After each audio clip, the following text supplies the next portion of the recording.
ज्ञान की प्राप्ति जीवन में चाहिए, उसके बिना धर्म में आप आगे नहीं बढ़ पाओ।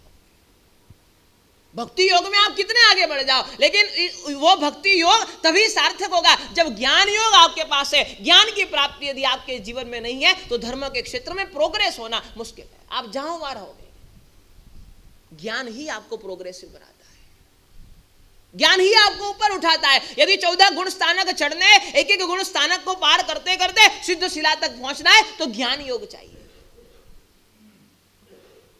भक्ति योग का विरोध नहीं करता, लेकिन मैं कहता हूं भक्ति योग शायद ज्ञान योग से भी बेहतर है। लेकिन कब? यदि ज्ञान योग का बेस आपके पास हो तो भक्ति योग बेहतर है।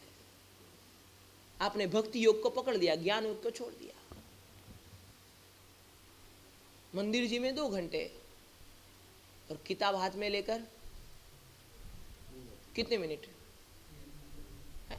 मंदिर जी में पूजा करने का नियम कई लोगों का है कि नहीं मंदिर जी में पूजा करनी, गुरुदेव पूजा रह जाए तो कैसे चलेगा, पूजा किए बिना मुंह में पानी नहीं डालना, ऐसा नियम कई लोगों का है। मैं कहता हूं कि ऐसा कितनों को नियम है कि जब तक 15 मिनट वांचन नहीं हो जाए, 15 मिनट रीडिंग नहीं कर ले, कुछ अच्छी बुक पढ़ नहीं ले, कुछ इतिहास को नहीं पढ़ ले, कोई ग्रंथों को पढ़ नहीं ले, कोई एक गाथा का गाथार्थ नहीं समझ ले, तब तक मुंह में पानी नहीं डालना। ऐसा कितनों को नियम है,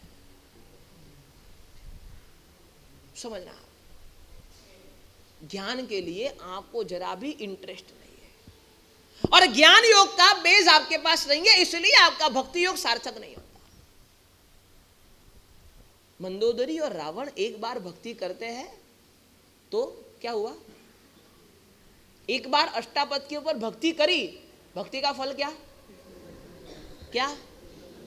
तीर्थंकर नाम कर्म। समझना, मंदोदरी ने भक्ति करी और रावण ने तो वीणा बजाई और क्या किया।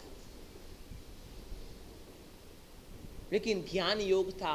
प्रभु क्या है, प्रभु कैसे है, प्रभु मेरे लिए कितने उपकारक है, प्रभु ने मेरे ऊपर कितनी करुणा करी, प्रभु कितने अद्भुत है, ये ज्ञान योग था तो भक्ति योग सार्थक हुआ। ज्ञान योग का पुट आपके पास होगा, उसका बेस आपके पास होगा तो भक्ति योग आपकी थोड़ी सी भी भक्ति आपको उतार देगी। इतना पापी रावण था, मुश्किल कितना कहते हैं, लेकिन फिर भी तीर्थंकर बनेगा। और हम अपने आप को इतना पुण्यशाली मानते हैं, लेकिन सद्गति के ठिकाने नहीं। प्रेम, भक्ति, आराधना, प्रवचन के अद्भुत संगम से जुड़ने के लिए सब्सक्राइब करें गुरु प्रेम मिशन की YouTube चैनल को और ताज़ा अपडेट के लिए बेल आइकन पर क्लिक करना ना भूलें।